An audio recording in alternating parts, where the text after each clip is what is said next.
Seems to have gotten his act together. There's Mrs. Rod Stewart. Rachel Hunter. That's actually her name. I'll probably get shot by the politically incorrect. Rachel Hunter. She drew quite a crowd, as you might imagine. John, I thought the highlight of the desert party was her getting off a camel. Yes, a very elegant sight. She's a very lovely person. And she great children. Oh, and the kids were just had a delightful time. And that's her sister John, on her left, right? Mr. John Leet and Anne Leet. Mr. John Leet is Sheikh Mohammed's right-hand man in England. I'll tell you, early this evening, John, of course we were awful busy here, but my eye did wander a bit. I felt at times I was at Royal Ascot in the Royal Enclosure. The ladies have turned out tonight in all their finery. They look tremendous, don't they? Mind you, if you and I in this heat had to wear tails, we would have melted by now with a top hat. Absolutely. So, Chris, you were taking pictures a little bit earlier here, but I think it was of the good-looking women here. Exactly. I'm afraid you've copied. Here are the official results of the Dubai Duty Free. Christine? That's Anis Mirabilis with Gary Stevens in the saddle for the win, his second Dubai Duty Free, and Intikhab with Frankie Dettori finishing second. Flight of the Stars with Michael Kinane rounding out the third spot, and Nabahan with Richard Hills for the fourth place spot. The flag indicating the country where the thoroughbred was bred. And you see a very good display there of France, the USA, along with Great Britain, and then, of course, Ireland. It's an international game. It is indeed. We're going to turn our race card back, in fact, to the first race of the evening. And this is a very special event here on the Dubai World Cup program because it is the first time we've ever had a turf race run as part of the Dubai World Cup. And they are very proud, and rightfully so, of their turf course here. We'll take a look now at the rundown of the field, and we'll bring in again Christine Gabriel along with John Gosden for their comments on this outstanding field of runners for the turf race, a mile and a half, 250,000.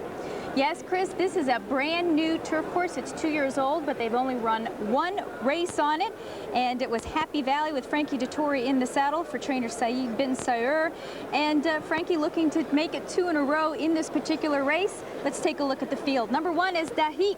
Comes out of Patty Rutkin's stable, Paul Ettery in the saddle. Number 2, Dover Straits, who will be the pace setter in this race. Karen McLaughlin trained and ridden by Pat Smullen, the Irishman. Number 3, the French horse, is For Valor. Andre Fab trained. Oliver Pellier is the rider, the French champion.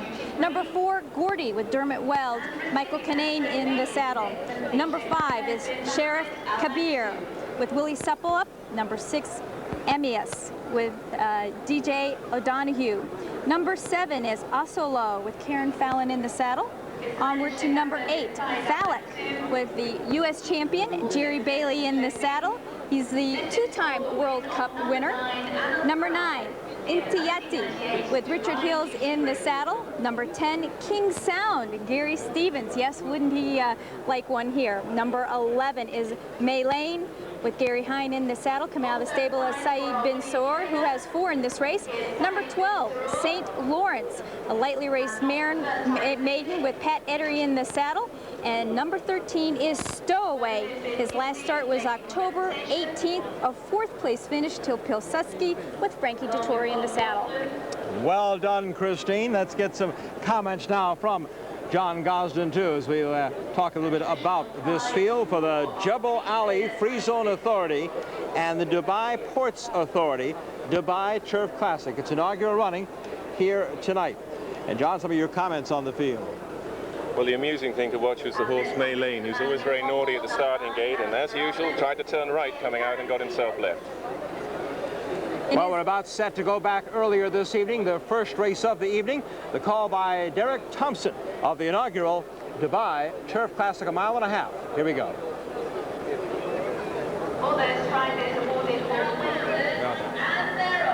So here we go in the first race on Dubai World Cup night tonight. And on the inside, a solo broke well. Itiyati is also well to the fore. And Maylane was the one who missed the kick. Here they come down the home straight for the first time. And Dover Straits is going to take them along in the early stages. Up on the outside in second place, we have Dahik. Third on the inside is a solo. Then comes Stowaway. Up on the outside, running quite free, is Sharaf Kabir. Behind this, tracking the leaders in 6th place on the inside. That one is For Valor. Behind For Valor, settled in 7th, is Itty Yaddy. Then comes King's Sound. Towards the outside of King's Sound runs Falak. Then towards the rear we have Amias, and the back marker after that slow start, as the horse often did in England, is Maylane. So down the far side they go with just over a mile and a furlong left to run. Pretty sensible pace up front, led by Dover Straits. That's Pat Smullen up front. In 2nd place we have Dahig. On the outside in the black cap is Sharaf Kabir. Going the shortest way in 4th is a Solo. Then comes the favourite Stowaway. Frankie Dettori runs 5th. For Valor is 6th and Itty Yaddy is 7th. And that's the leading group. And they've opened up a little 3-length advantage over the chasing group. Beginning the long sweep round towards us in the grandstand. Just under 6 furlongs now left to run. Dover Straits has the lead. In 2nd place is Dahig. 3rd on the outside in the yellow and black cap is Sharaf Kabir. A Solo's 4th. Stowaway is right on the heels. Behind this one comes Itty Yaddy. A Solo's right there as well. Bit of a gap then to Maylane, who's beginning to pick him up. Then comes King's Sound. Got just half a mile left to run in the Dubai Turf Classic, the first race here at Nad Al Sheba this evening. And it's Dover Straits the leader, and goes well as they come round towards the home straight. Under pressure in 2nd now is Sharaf Kabir. A Solo picks him up on the inside for Germany. Stowaway and Frankie Dettori cruising. Behind this one is For Valor making ground. Then comes Itty Yaddy, but the one they've got to catch is Dover Straits. He's 3 lengths clear. A Solo puts in a good run in 2nd place. Stowaway is now coming. For Valor is 4th. Can Dover Straits keep it going? Here comes Stowaway. Stowaway has changed gear under Frankie Dettori. He's come from 4th to 1st, and Stowaway has broken clear. On the far side it's For Valor. In 3rd place now is a Solo. It's Stowaway for Godolphin and Frankie Dettori. They're coming right away from For Valor for France. It's one for the home team tonight. First race, first winner, Stowaway, Frankie Dettori. 2nd place is For Valor. A Solo was 3rd, and Gordy stayed on to be 4th. Frankie Dettori and Stowaway annihilating this field. Dover Straits, the pace setter, and Stowaway taking advantage of a quick pace. John on the lead with the shadow roll in the blue of Godolphin. Yeah, very nice horse. Actually bought him as a yearling for 25,000, which is a snip at the price these days. And he was unlucky not to run in the Ledger, our 3rd leg of the Triple Crown. He would have probably won that, but he was injured. He's a very nice horse. He won the Gordon Stakes at Goodwood, 1.5 miles. Here you see him winning with his ears pricked by Frankie giving him a pat. He got a nice lead of an old horse, Dover Straits, but there was only one horse in it for the last, all the way down the straight. He was sitting what we call a double handful, and he just let him go and won comfortably. That horse will be winning Grade 1s this year. Stowaway with Frankie Dettori in the saddle. Now this horse was originally pointed for the Dubai World Cup. Looks like he made the right choice in the Dubai Turf Classic. Finishing 2nd, For Valor. 3rd place finish, Osolo and Gordy for 4th. An outstanding run by Stowaway, a 4-year-old bred in England by Slip Anchor out of the No Pass, No Sale mare on credit. Frankie Dettori, the rider, Saeed Ben Suur, the trainer for Godolphin here.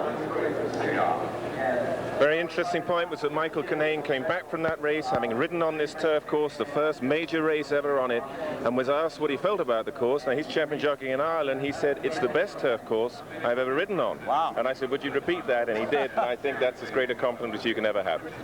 So you're going to see more turf racing here in Dubai at Nad Al Sheba in the future. Stowaway winning the Turf Classic.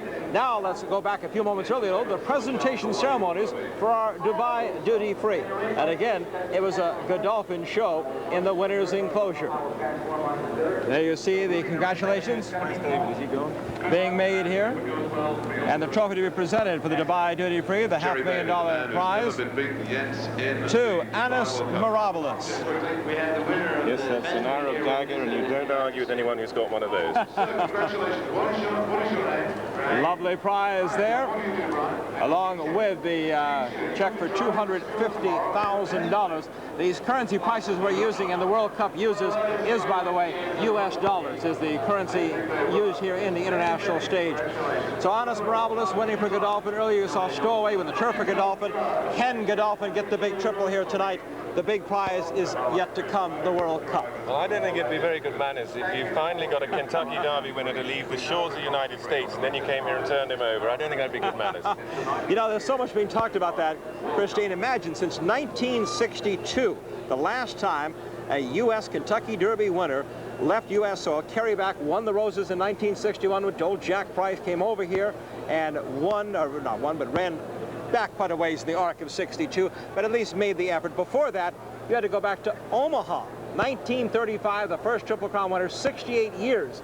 A lot of time in between, Christine, to get an American Kentucky Derby winner out of the States. That's right, and this may, who knows, not be the last time we see Silver Charm in Europe, as Bob Baffert has says that he has an inkling that this horse might like the turf, so we might see him back in Europe for some bigger races on the grass. And Bob has a passport now, John. He has a passport. The world is his oyster. He might turn up with half a barn. You never know. I tell you, what a great job the Dubai World Cup Committee did. That was maybe the biggest hurdle of this entire event, getting Bob Baffert down to the office to get a passport in Los Angeles. It's lucky that it's not in Japan. It takes you 3 months. You have to come in as an entertainer, so we probably never would have got him here, though he is very entertaining. Bob Baffert did have one complaint all week long, is no Dunkin' Donuts. He was looking for Dunkin' Donuts every morning, Chris. Yeah, that's the only thing he was wondering about is Dunkin' Donuts, and believe me, as they do everything in Dubai, you want it, you can get it. They'll and they found get it. donuts for Bob Baffert. They tell me he can't get out of his room for donuts now.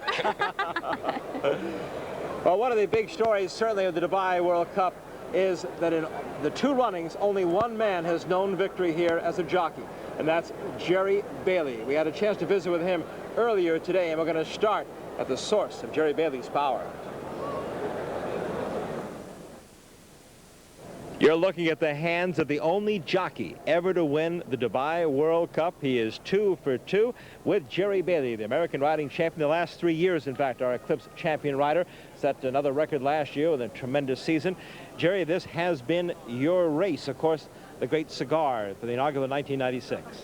Yes, I've been blessed with some tremendously talented horses and some awfully good racing luck from the gods. 1997, last year, you came here, but not with an American horse and not with the favorite. Yeah, it was a very last-minute proposition. I was called about 10 days out by Sheikh Mohammed's people, and they asked me if I would write Singspiel for him, and I said, sure, I'd love to. Came over here. As you know, we got a torrential downpour.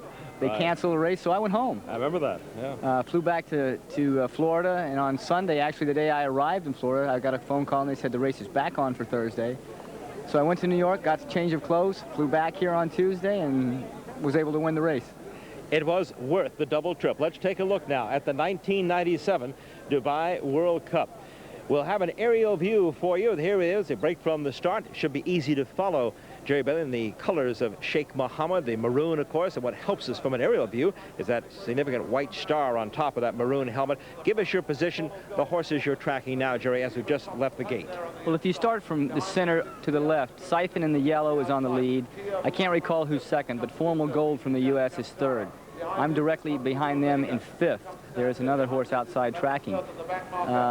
You go around one bend right here, and most jockeys think they're in the backstretch, but the way this course is configured, you're not really. So you want to be careful not to ask your horse to get up into the race too soon, or he'll spend himself too early.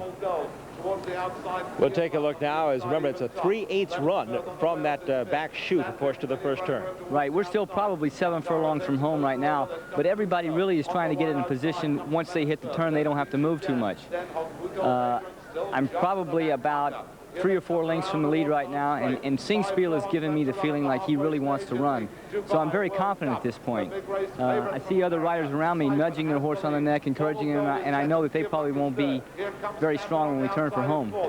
Into the bend now, and what are you thinking about as you look at Siphon in front of you? And looks a bit, you're a bit of a box here. Yeah, I am in a box, but it's not a problem because I'm not nearly ready to go. I'm just trying to find the particular horse I want to follow, and I figured it would be Siphon. He would carry me deepest into the stretch. Now, Formal Gold and I are really in tight quarters here, but as he drops off, it leaves me the opening to go ahead and let Singspiel run, and run he did. Tell us when you made your winning move. It was inside the 8th hole, actually, before I had enough space to let him run. And as tough as Siphon can be and has been in the past, I was worried I wouldn't get by him. But Singspiel was certainly up to the task. Here's the move now. Jerry Bailey showing he knows the way to the wire here in the richest race in the world, the Dubai World Cup. Just exciting as the first year? It really was, in a different way. I had mixed emotions when I came back. Should I be coming back? Is it worth all the effort? Maybe God's trying to tell me not to come back. But it was certainly worth it, and I was glad to win it, especially for Sheikh Mohammed. He's done so much for racing. It was nice to see his horse win. Bit different this year. You're on an even longer shot. An American horse, Barons. Talk about Barons' opportunity tonight.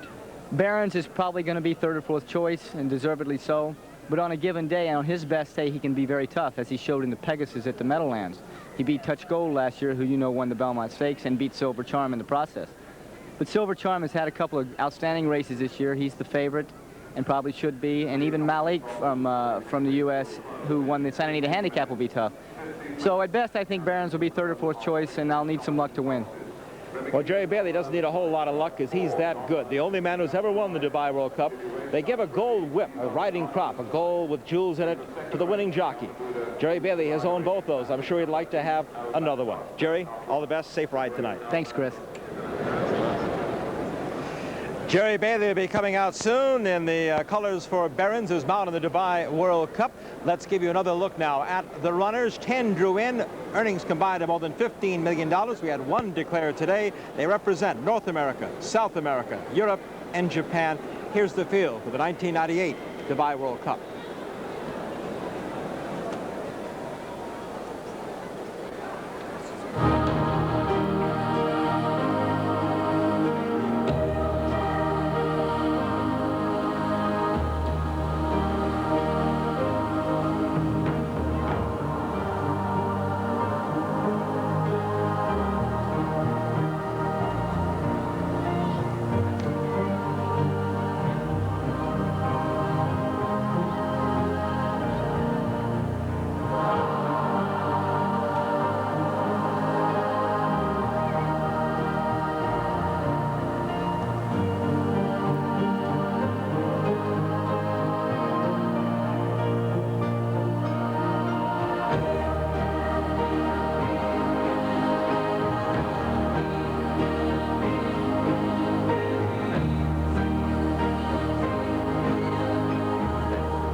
Yes, there is a buzz in the air as the crowd is gathering around the paddock for the centerpiece race of the evening, the Dubai World Cup.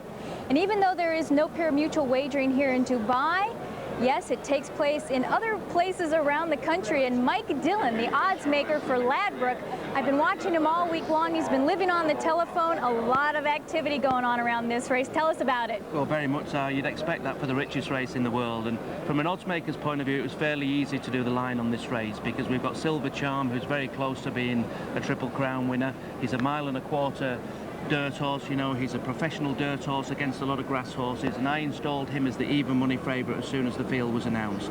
Has there been much change in some of the other wagering beyond Silver Charm? Yes, there has. There's a lot of confidence behind Predapio, the Godolphin horse, and of course they're having such a tremendous evening here. He's a horse that's a grass horse and better over 1.5 miles, and I expect to see him finishing very strongly at the end. But it'll be very interesting to see, you know, whether 1.25 miles will be good enough for him. Predapio, his second favourite, 5-1. Lou Savage, the André Favre runner from France, is 6-1.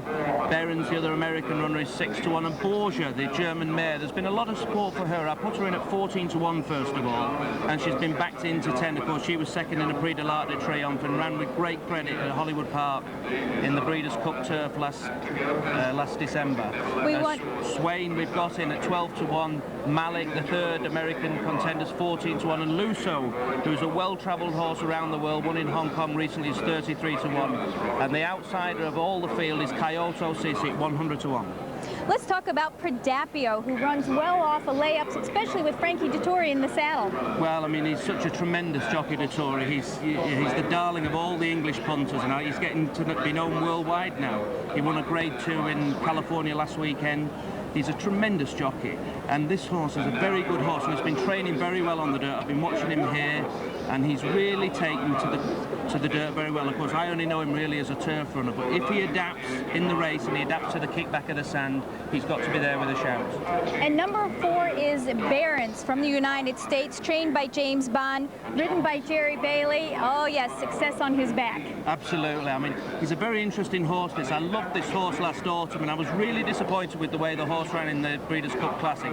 I don't know whether he just ran a bad race on the day, but he was a horse before then I thought was really progressive, and I expected him to run a lot better in the Breeders' Cup Classic. If he can revert to the form before the Breeders' Cup Classic, he's a chance in this race. Well, he certainly has been looking well all week long in training. They did say his bad performance in the Breeders' Cup was due to the climate, which has us a little concerned here as it's awful, awful hot. Well, it's supposed to have been 40 degrees centigrade today, so if the climate in Hollywood Park worried him, he's got no chance here. But I think it's fascinating. We've got three horses from the US, and they're professional dirt horses, and all the European horses race on grass all the time, and I'm of the opinion it's a big advantage. I mean, the inaugural running of the World Cup, the Americans were 1, 2, 3, and they finished second and third last year to Singspiel, who himself turned out to be a champion. So I think they've got a distinct advantage over the European grass horses. But I also know that the French horses train more often on the dirt than they do on the turf. They do very much at Chantilly, and of course Andre Fabre is a master of training, and you might remember a couple of years ago he came to America and won a Breeders' Cup Classic with a horse called Orkong, who'd never raced on the grass. He'd only been racing on the grass and never raced on the dirt before. So one has to respect him, and he ran in a race called the Prix-Exprès recently in France and won very nicely and won well, and he comes here fit and ready to go. And I think there's a great price on this lady, Borgia. You know, she was quite accomplished as a 3-year-old, and she's beat the boys, she's carried the weight, she's done the distance. Well, she was so good as a 3-year-old that they ran her in the German Derby, and she beat the colts there, and she's gone from strength to strength, and she ran a marvellous race in the Arc against Pont Celebre, who's, you know, the best horse we've seen in Europe for today, so she's a chance. All right, well, thanks for your input on this race. Good luck to you. Thank you. There is the American 3-year-old champion, the Kentucky Derby winner, the Preakness winner. There is Silver Charm, the Florida-bred son of Silver Buck, out of Bonnie's Poker, by Poker, owned by Bob and Barry Lewis, who you met earlier, trained by the most entertaining of all trainers, Bob Baffert, and ridden by Gary Stevens, who you saw earlier win the Dubai duty-free race on Anis Mirabilis. And Silver Charm a bit broken out, as you can see, on a warm evening and a long walk from the quarantine stable area here. Well, Chris, it is a little warm here tonight, and that is the concern from the Baffert stable. He doesn't handle heat, as well as some of the other horses in here. He is the only United States horse that did go out and stretch his legs over the Nat Al Sheba course this morning, and he was pretty collected at that, but there's a lot going on here this evening. I was asking Bob Baffert, also trainer Dick Mandella, why they had not bought their horse out under the lights and tried to work him a bit, and they didn't think it was necessary. Dick Mandella made a good point. He said, we come out so early in California, the lights are on anyway, so they're used to that. And Bob Baffert went back to his old quarter horse days at a little Southern California track, Los Alamitos, and said, I just like to surprise him. I don't think it'll be a problem. John Gosden joining us back in here again now. John, the American champion, the race favorite, Silver Charm. How's he looked to you? Just a bit wet. Yeah, I don't mind that. I mean, you and I are sweating a bit, and he should too.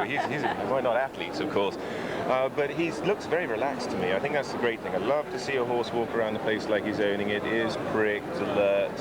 I think he looks tremendous. What a boost this has been for the World Cup. It just amazes me how things have fallen in place. The first year, of course, they get Cigar. Last year, they get Singspiel, an international champion. This year, they got the Kentucky Derby winner in their 3rd running. Yes, I think it's critical to get horses of this class. Let's face it, let's be honest, you can't call it a World Cup unless you draw this kind of horse. And that's what makes it such a great and fascinating race. But particularly to come here so far across the ocean, down onto the Gulf, and to run him here is a bold, brave move, and you've got to salute the Lewises and Bob Baffert for it. I think it's very brave and very good of them to do so. John, the international average for this race is 122, the grading on all these horses. Pretty substantial. Yes, they're very strict about that. They will not have horses slipping into this race of a low rating. They don't want it. They want to maintain quality. They don't want a great huge field of some moderate horses. They don't mind if the club is small. If it's, in this case, it's cut down to 9 runners due to the sad departure of the German horse with a bruised foot. But they prefer to have 9 top quality horses than have a field of 14 with 4 that don't belong. The riders are now up on our 9 Dubai World Cup starters. Christine, Gabriel, let's take us through the field. Post position, the rider assignments. Note the colors of the owners there. They'll help you during the running of the race. Christine? Yes, Malek with Alex Solis in the saddle. This is his first time here in the Dubai World Cup.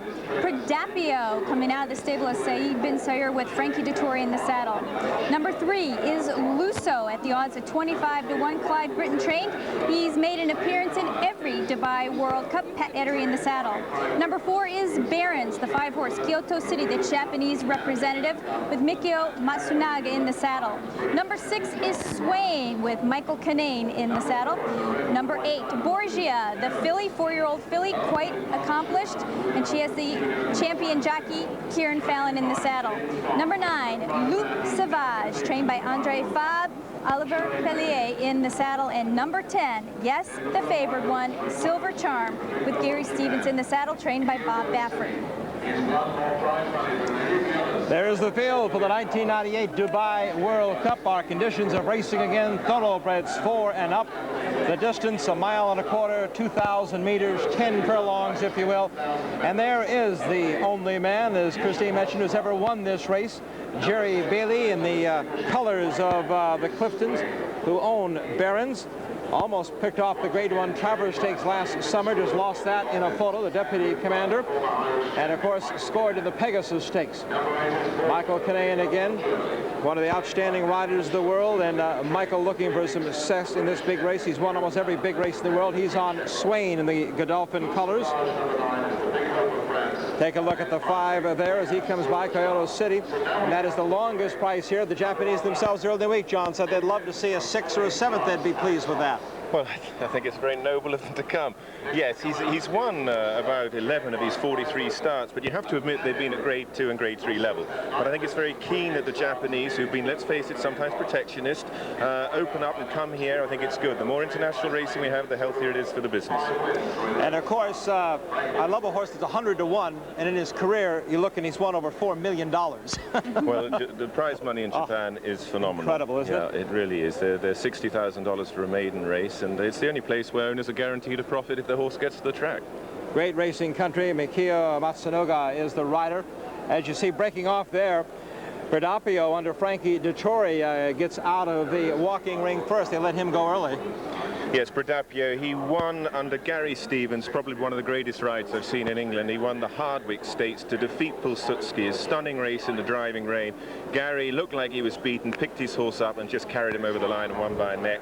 Beat Pilsudski, who went on to be a champion. And he's got a very good chance here, but you would have to say that 1.25 miles on the dirt just might catch him for a little bit of speed. Number 4 is Barons with Jerry Bailey in the saddle. Now, Barons has thrown a couple of bad races, the Breeders' Cup Classic and the Don Handicap, but trainer James Bond said he did have excuses in the Breeders' Cup Classic. He did not handle the climate out there in California, and in the Don Handicap, he got bothered coming out of the gate, but came back and ran a credible 3rd place finish behind one of the United States champion horses, Skip Away. Good looking at our Japanese competitor, and as John Gosden said, the important thing is